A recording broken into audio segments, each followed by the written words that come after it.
ओम नमस्ते शारदे देवी सरस्वती वरप्रदे वसत्वं मम जिह्वाग्रे सर्व विद्या प्रदा भव। येनाक्षर समाम्नाय मतिगम्य महेश्वरात् कृष्णं व्याकरणं प्रोक्तं तस्मै पाणिनये नमः।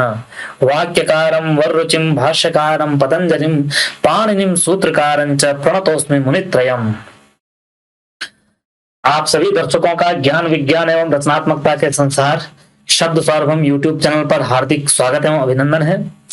जैसा कि आप जानते हैं कि वर्तमान में लघु सिद्धांत कौमुदी का नपुंसक लिंग का प्रकरण चल रहा है और नपुंसक लिंग प्रकरण के अंतर्गत अभी तक आपने जिन सूत्रों पर विमर्श कर लिया है वे सूत्र कौन कौन से हैं, बताओ जरा।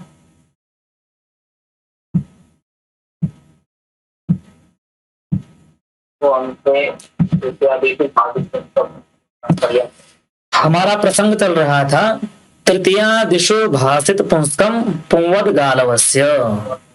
क्या प्रसंग चल रहा था?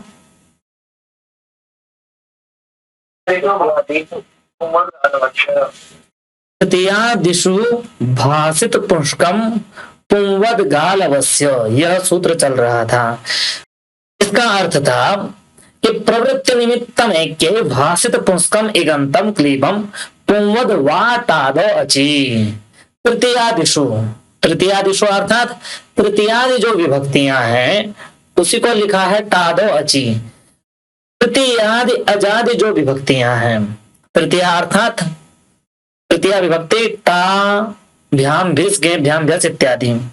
तो टा इत्यादि जो विभक्तियां हैं उन विभक्तियों के परे रहते यदि भाषित पुष्प कोई शब्द है तो उस शब्द को पुल्लिंगवत आदेश हो जाता है। ये सूत्र का सार था। ठीक है, क्या था सूत्र का सार? तृतीयादि जो प्रत्यय उन प्रत्ययों के रहते जो शब्द होंगे उनको पुंवद हो जाएगा विकल्प से। ये कहा था कि भाषित पुंसकम यत शब्दम तत्शब्दम तृतीयादिषु अजादिषु विभक्तौ परे कालवस्य मते पुंवत स्यात् इति सूत्रार्थः। ठीक है, क्या सूत्र का अर्थ था? मैंने संस्कृत में बोला है, तुम हिंदी में बोलो। तृतीयादि प्रत्ययों के रहते जो भाषित पुंस गालवस्य के मत में विकल्प से पुल्लिंग के समान चलेगा। हाँ, ये कहा था कि सूत्र से हम अर्थ निकालने का प्रयास कर रहे हैं कि तृतीयादिशु अजादिशु विभक्तों परे, तृतीयादि अजादि जो विभक्तियां हैं उनके परे रहते जो भाषित पुष्क शब्द है उस भाषित पुष्क को गालव ऋषि के मत में पुंवर भाव हो जाता है। यह हमारा वाक्य का स्वरूप बना। अब इस स्वरूप में ये समझ में आ गया कि पुंवद जो गालव ऋषि हैं उनके मत में पुंवद भाव होता है। ये वाक्य हमें समझ में, ये शब्दों का अर्थ समझ में आ गया। तृतीयादि अजादि विभक्तियों के परे रहते तो तृतीयादि अर्थात ता भ्याम भिस गेम भ्याम भ्यस गस भ्याम भ्यस गस और आम गी और सुप, इनमें जो अजादि विभक्तियां हैं अर्थात टा गे गसी गस ओस आम गी ओस, ये हुई तृतीयादि अजादि विभक्तियां। इन विभक्तियों के पर में रहते, पर में भी हमें समझ में आता है अर्थात बाद में रहते पुंवत जो भाषित पुष्कम, जो भाषित पुष्क शब्द है उसको पुंवद भाव हो जाता है। ये कहा।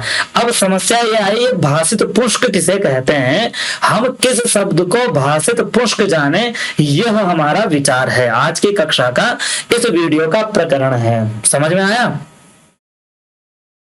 क्या समझ में आया?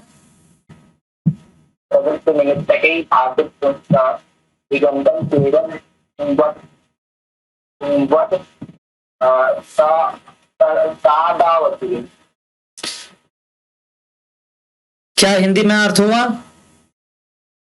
जो प्रवृत्ति निमित्त से जो भाषित प्रत्यय, जो तो आदि जो विभक्तियां हैं, उनके जो निमित्त उनसे जो निमित्त भाषित पुंज से गाढ़वादी ऋषि के मत में स्त्री प्रकरण में उनको पूर्व भाव होता है। अब तुम यही गलती करते हो। तुम्हें कितनी बार बोला है कि जब भी व्याकरण पढ़ते हो जितना कहा जाए उतने पे ही दिमाग चलाना है और उतना ही बोलना है। ये स्त्रीलिंग में हो जाता है। ये किसने बोला? अभी तक मैंने बोला? अगर आप पहले ही वहां देख करके बोल दोगे तो व्याकरण ऐसी है कि पहले शंका का उपस्थापन करना है फिर उसको बताना है, समझे? अभी हमारा वाक्य ये था कि तृतीयादि जो अजादि विभक्तियां हैं वो यदि भाषित पुष्क शब्द के बाद में हो तो जो भाषित पुष्क है उसको पुंवर भाव होता है गालव ऋषि के मत में। शंका ये आई कि भाषित पुष्क कहते किसे हैं, तो भाषित पुष्क कहते किसे हैं यह आपको पिछले वीडियो में विस्तार से बताया गया था। अब आप कहोगे गुरुजी जब बता ही दिया है तो आज क्या करना है? तो आज ये करना है कि हम मंचों पर चिल्लाते हैं संस्कृत का महत्व को लेते हुए। संस्कृत बहुत अच्छी है, ये है वो है, बहुत कहते हैं हम, कहते हैं कि नहीं कहते हैं? आज मैं इसी का एक उदाहरण देने जा रहा हूं कि संस्कृत महान क्यों है और संस्कृत में जो विचारक हैं वे महान क्यों हैं। भाषित पुष्प को यद्यपि व्याख्याकार ने यही आपके स्क्रीन पर जो दिखाई दे रहा है वो समझाया है कि प्रवृत्ति निमित्त एके भाषित पुष्कम इगंतम, तो प्रवृत्ति का निमित्त की एकता वाला जो भाषित पुष्क है, तो प्रवृत्ति की निमित्त का एक आपको पिछली वीडियो में बताया था, वह आप आसानी से देख लीजिएगा कि जिसका प्रवृत्ति का निमित्त एक ही हो, अर्थात जिस कारण से शब्द प्रयुक्त होता है वह कारण हुआ प्रवृत्ति का निमित्त। तो वह प्रवृत्ति का निमित्त यदि पुल्लिंग में शब्द जब प्रयुक्त हुआ हो वही रहा हो, और आप अभी नपुंसक लिंग का प्रकरण चल रहा है, यहाँ वही शब्द आया हो और उसका प्रवृत्ति का निमित्त वही हो, तो ऐसा जो शब्द होता है वही भाषित पुष्क होता है। यह पिछले बार इस बात का व्याख्या अच्छी प्रकार से आपको समझाई गई थी। आज इस वीडियो का उद्देश्य यह है कि वही चीज आज आपको दोबारा बताई जा रही है, ठीक है? तो वो क्या है? बहुत अच्छा एक श्लोक है व्याकरण में, श्लोक है यन्निमित्तमुपादाय पुंसि शब्दः प्रवर्तते क्लीबवृत्तो तदेव स्यात् उक्त पुंस्कम तदुच्यते। यह है व्याकरण का वैशिष्ट्य, यह है संस्कृत की महानता कि उस बात को एक कविता के रूप में दे दिया है। कविता याद भी जल्दी होती है और प्रभावोत्पादिका भी होती है। जब भी कोई वक्ता मंच से श्लोक बोल करके लोगों को कुछ समझाता है, कविता बोल करके समझाता है, तो वह बात श्रोता के समझ में बड़ी प्रभावोत्पादिका होती है और बहुत अच्छे से समझ में आती है और बहुत देर तक याद भी रहती है। तो भाषित पुष्क किसे कहते हैं, इस श्लोक के माध्यम से व्याकरणाचार्यों ने बड़ी आसानी से समझाया है। तो श्लोक पर दृष्टिपात करें। यन्निमित्तमुपादाय पुंसि शब्दः प्रवर्तते। यन्निमित्तम उपादाय, जिस निमित्त को उपादाय लेकर के, पुंसि पुल्लिंग में शब्द प्रवर्तते प्रयुक्त होता है, ठीक है? पहली लाइन क्या कही? उपादाय पुंसि शब्दः प्रवर्तते। यन्निमित्तम उपादाय पुंसि शब्दः प्रवर्तते, जिस निमित्त को लेकर के पुल्लिंग में शब्द प्रयुक्त होता है, ठीक है? क्लीब वृत्तो तदेव स्यात्। क्लीब वृत्तो अर्थात क्लीब अर्थात नपुंसक, वृत्ति अर्थात व्यवहार में। क्लीब वृत्तो, क्लीब अच्छा नपुंसक लिंग में जब व्यवहार हो रहा हो तब वह शब्द तदेव उसी निमित्त को लेकर यदि प्रवृत्त हो तो ऐसा शब्द ही उक्त पुंस्कम, उक्त अर्थात कहा गया, वही पर्यायवाची शब्द है भाषित। तो भाषित पुंस्कम, ठीक है।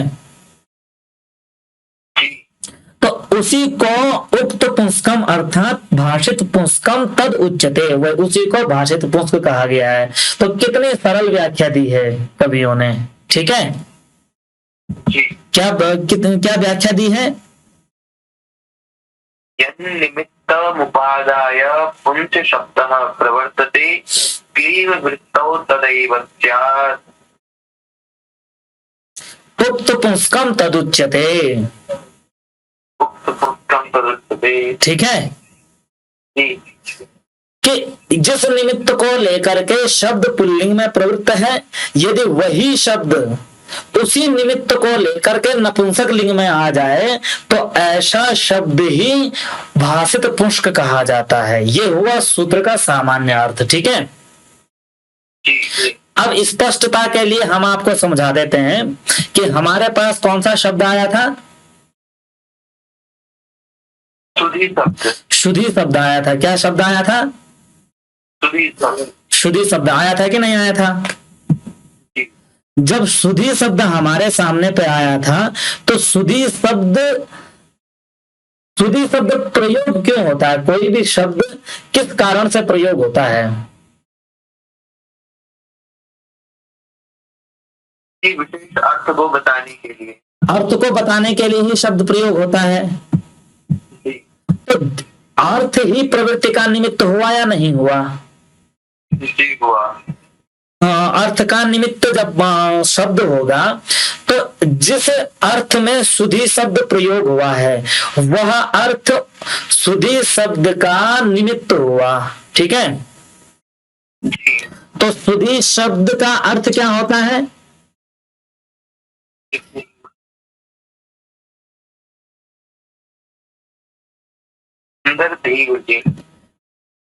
अच्छी बुद्धि वाला, ठीक है।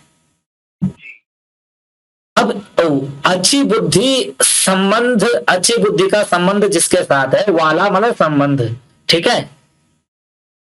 तो अच्छी बुद्धि संबंधी इस अर्थ में शुद्धि शब्द प्रयुक्त हुआ है, ठीक है ना। तो शुद्धि शब्द का निमित्त कौन हुआ? अच्छी बुद्धि। अच्छी बुद्धि, क्लियर है इतना? है ना। तो अच्छी बुद्धि ऐसा अर्थ लेकर के शुद्धि शब्द प्रयोग हुआ है। अब ये कह रहे हैं कि यही शुद्धि शब्द, क्या कहा? यही शुद्धि शब्द यदि नपुंसक लिंग में भी आ जाए, किसमें आ जाए? नपुंसक लिंग में। नपुंसक लिंग में भी आ जाए तो, और इसका अर्थ नपुंसक लिंग में भी वही हो जो पुल्लिंग में था, ठीक है। तो ऐसा नपुंसक लिंग में उपस्थित शुद्धि शब्द क्या कहलाएगा? भाषित पुंस्क कहलाएगा। अर्थात शब्द का जो स्वरूप है उस स्वरूप मात्र से भाषित पुंस्क नहीं कहा जाएगा, बल्कि उसका अर्थ भी समान होना चाहिए। समझ में आया जी। अब आगे एक कारिका और उपस्थित करते हैं और कहते हैं कि आगे कारिका है, पीलुर वृक्ष फलम पीलू। क्या कहा? पीलुर वृक्ष फलम पीलू, कि जो वृक्ष है उसी अर्थ में एक शब्द प्रयोग होता है पीलू। क्या शब्द प्रयोग होता है? पीलू। तो पीलू वृक्ष भी है और यही पीलू यानी पीलू इस आकृति वाला एक शब्द नपुंसक लिंग में भी है, अर्थात पुल्लिंग में एक शब्द है पीलू, ठीक है। और यही समान आकृति वाला शब्द नपुंसक लिंग में भी है, उसकी आकृति भी ऐसी है पीलू। पुल्लिंग में भी पीलू है और नपुंसक लिंग में भी पीलू है। क्या नपुंसक लिंग वाले पीलू को भाषित पुष्प मान लिया जाए? नहीं, क्यों नहीं? उसका अर्थ भिन्न है। अभी आपको कैसे पता चला कि अर्थ भिन्न है? आप नहीं बता देना। मैंने अभी बताया ही नहीं है, मैंने सिर्फ श्लोक बोला। इसको बताया। तो भाषित पुष्प जानने के लिए सिर्फ शब्द की समानता आवश्यक नहीं है, बल्कि उन शब्दों से वो शब्द जिस अर्थ में प्रयुक्त है वह अर्थ भी समान होना चाहिए। ठीक है। अब वर्तमान में जो पीलू शब्द है वह पुल्लिंग में भी है और एक वही आकृति वाला पीलू शब्द नपुंसक लिंग में भी है। दोनों समान आकृति के शब्द हैं, तथापि जो नपुंसक लिंग में स्थित पीलू शब्द है वह भाषित पुष्प नहीं होगा। कहा क्यों नहीं होगा? तो कहा कि क्योंकि दोनों का प्रवृत्त निमित्त अलग है। जिस अर्थ को लेकर के पुल्लिंग में पीलू शब्द है उसी अर्थ को लेकर के नपुंसक लिंग वाला पीलू शब्द नहीं है। तो कहा कि महोदय बताइए कैसे करके नहीं है? तो कह रहे हैं पीलू वृक्ष पुल्लिंगे विद्यमान यह पीलू शब्द वर्तते तस्य अर्थः वृक्षः। ठीक है। किंतु नपुंसक लिंगे विद्यमान से यह पीलू शब्द तस्य अर्थम तो फलम। पीलू जो पुल्लिंग में है उसका अर्थ वृक्ष है। ठीक है। और नपुंसक लिंग में जो पीलू शब्द है वह शब्द उसका अर्थ है फल। ठीक है। तो जब फल अर्थ पीलू शब्द का होगा, वृक्ष अर्थ नहीं होगा, तो यद्यपि पीलू शब्द पुल्लिंग में भी विद्यमान है लेकिन अर्थ के साथ एकता न होने से भाषित पुष्प नहीं होगा। और जब भाषित पुष्प नहीं होगा तो तृतीयादि विभक्ति के परे रहते पुंवर भाव नहीं होगा। जब पुंवर भाव नहीं होगा तो पीलू शब्द नपुंसक लिंग में ही रहेगा और तृतीयादि विभक्ति के परे रहते, उदाहरण इन्होंने चतुर्थी का दिया है, तो तृतीयादि विभक्ति के परे रहते नपुंसक लिंग वाले कार्य ही होंगे। तो पीलू शब्द में अंतिम में उकार ऊ है, उसके बाद जब अजादि विभक्ति आएंगी, अजादि विभक्ति में ही काल और ऋषि के मत में पुंवर भाव होता है। तो जब पुंवर भाव का निषेध कर दिया तो नपुंसक लिंग में ही रहेगा। और इकारांत नपुंसक लिंग के बाद जब अजादि विभक्तियां आती हैं तो सूत्र है क्या? इकोच विभक्तो, इकोच विभक्तों से इगंत अंग को नुम हो जाएगा तो क्या बनेगा? पीलुन बजेगा। ठीक है। पीलुन बन जाएगा। आजादी विभक्तियां जोड़ते रहिए तो पीलुना, पीलुने। ठीक है। पीलुनः, पीलुनोः, पीलूनाम, पीलुनी, पीलुनोः, ऐसे शब्द बन जाएंगे। इसी तात्पर्य के लिए लिखा है कि पीलुर वृक्ष फलम पीलू, कि वृक्ष भी पीलू है और फल भी पीलू है, तथापि अर्थ की एकता न होने के कारण पील चतुर्थी विभक्ति में पीलुने न तो पीलवे, पीलुने इत्येव रूपम भविष्यति न तो पीलवे पुल्लिंगवत पीलवे इति रूपम न भविष्यति। चूंकि दोनों के अर्थ का भेद है, अर्थ एक नहीं है, इसलिए पीलू शब्द के चतुर्थी एक वचन में पीलुने ही बनेगा, पीलवे नहीं बनेगा, पुंवर भाव नहीं होगा। तो कहा क्यों नहीं होगा उसको स्पष्ट करते हैं कि वृक्षे निमित्तम पीलुत्वम, वृक्ष अर्थ को बताने वाला जो पीलू है उस पीलू का निमित्त वृक्षत्व है। क्या है उसका निमित्त? पीलुत्व है। भाई वृक्ष में वृक्षत्व होगा कि नहीं होगा? जी होगा। तो वृक्षत्व के कारण ही वृक्ष शब्द का प्रयोग किया जाता है। जिस पदार्थ में उसका धर्म होता है उसी धर्म को लेकर के उसका नामकरण किया जाता है। तो वृक्ष में वृक्षत्व होता है इसीलिए वृक्ष शब्द का प्रयोग किया जाता है। यहाँ उस वृक्षत्व को पीलुत्व शब्द से कह रहे हैं क्योंकि पीलू का मतलब पीलू में पीलुत्व रहेगा तभी पीलू कहा जाएगा उसे। ठीक है।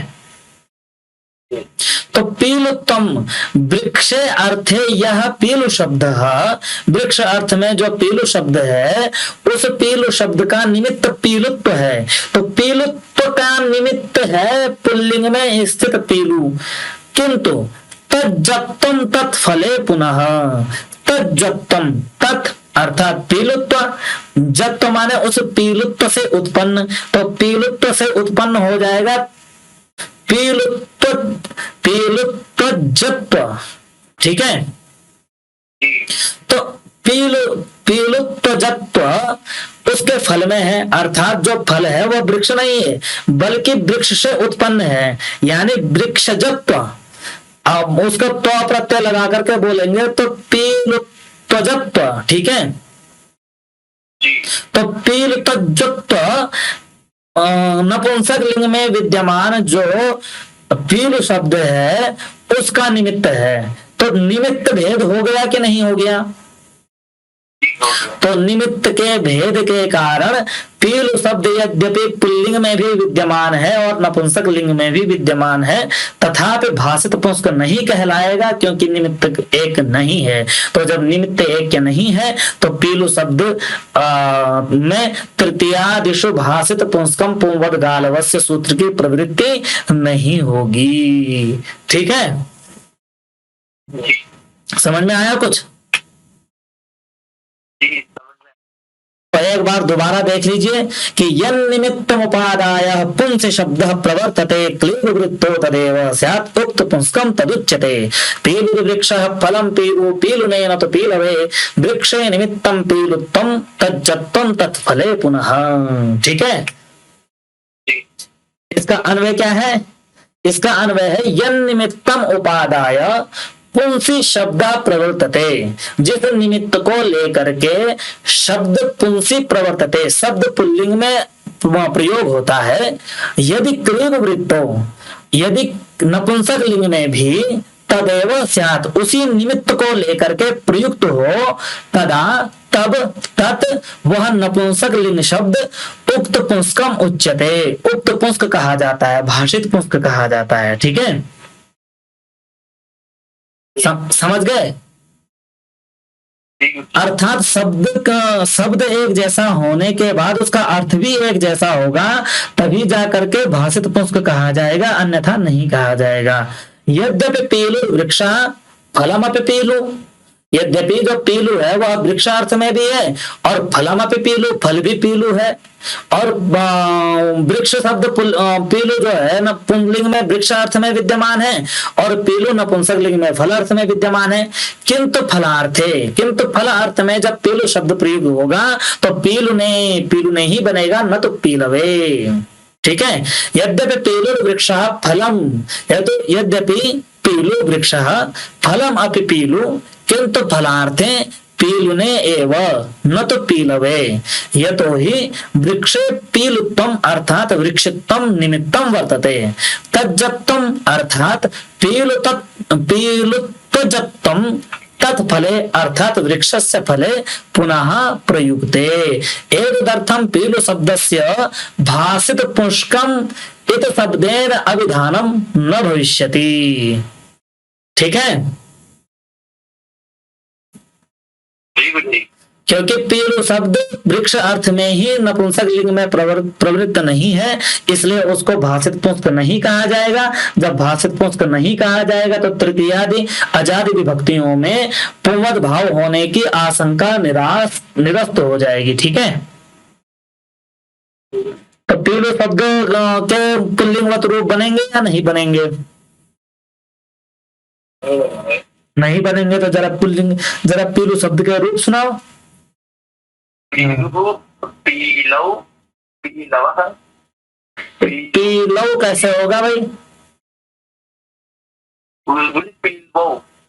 भाई कहाँ रूप बनाया? नपुंसक लिंग में चल रहे हैं। पीलु शब्द के मधु शब्द के तरह रूप चलेंगे।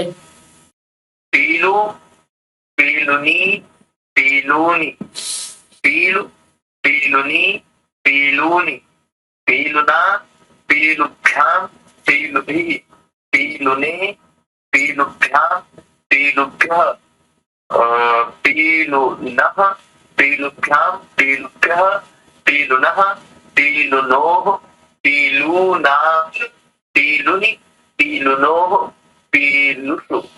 हे पीलो, हे पीलु, हे पीलू, हे पीलुनी, हे पीलूनी। हाँ, तो इस तरह से शब्द रूप चलेंगे। पीलु पीलुनी पीलूनी, पीलु पीलुनी पीलूनी, पीलुना पीलुभ्याम पीलुभिः, पीलुने पीलुभ्याम पीलुभ्यः, पीलुनः पीलुभ्याम पीलुभ्यः, पीलुनः पीलुनोः, पीलूनाम, पीलुनि पीलुनोः, पीलुषु। हे पीलु, हे पीलो, हे पीलुनी, हे पीलूनी। ठीक है भैया, ये नपुंसक लिंग जितनी जल्दी दिमाग में आता है उतनी ही जल्दी उतर जाता है। तो कोशिश करो रोज, इसलिए कहता हूं कि रोज पाठ करो इसका, शब्द रूपों का भी, सूत्रों का भी, सूत्रों के अर्थों का चिंतन मनन करो, इसको कभी नहीं भूलोगे। ठीक है, अन्यथा अजंत पुल्लिंग तो याद रह जाता है, लेकिन नपुंसक लिंग और स्त्रीलिंग के बाद तो बिल्कुल बुद्धि का सत्यानाश हो जाता है।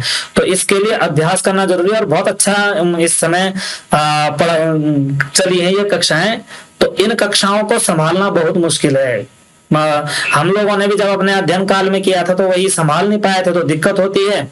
आज अभ्यास करना पड़ता है। तो अभी पढ़ रहे हो उसको संभाल के रखो, कभी नहीं भूलोगे। ठीक है, तो आपकी कक्षा में 10 भी बज चुके हैं, आपको यत्र तत्र कुछ कार्य करने होंगे, तो आज की कक्षा हम यही विराम करते हैं।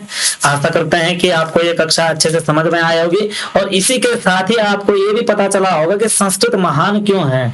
यहाँ बहुत सारे फॉर्मूले, चाहे जीवन के मनोविज्ञान के पहलू हो, नीति के वचन हो, या वैज्ञानिक फॉर्मूले हो, उन सारे फॉर्मूलों को श्लोक में संजो दिया है। चाहे आप ज्योतिष देख लीजिए, चाहे विमान शास्त्र देख लीजिए, चाहे ये व्याकरण देख लीजिए।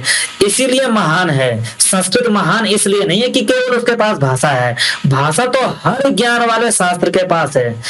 संस्कृत महान इसलिए है कि यहाँ खजाने पड़े हुए हैं, रत्न पड़े हुए हैं। यहाँ पहले से ही ऐसे चीजें विद्यमान हैं, यदि आपने ये रिसर्च ना भी करें तो उन्हीं को अगर आपने अपने हाथों में ले लिया तो कम समय में अधिक ज्ञान सिखाने की कला संस्कृत में है। ऐसा अन्य शास्त्रों में नहीं है, इसलिए महान है। लेकिन वर्तमान की जो शिक्षा प्रणाली है उसको पता ही नहीं है कि संस्कृत महान क्यों है, और उस महानता तक न तो विद्वान पहुंच पा रहे हैं, न लोगों को पहुंचा पा रहे हैं, केवल सरलीकरण के नाम पे तमाशा खड़ा किए हुए हैं। तो इन तक हमको पहुंचना है, कोशिश करनी है कि जितना भी हम अपने योग्यता से इस तक पहुंच पाए, समाज में दे पाए, तभी जाकर के संस्कृत का उत्थान होगा। अन्यथा कलयुग है, अपना प्रकोप तो दिखाएगा। तो कम से कम उस कलयुग से कुछ अंश तो बचा रहे, उन अंशों में अगर हम ही शामिल हो जाएं, आप और हम, तो उसमें भी बहुत है।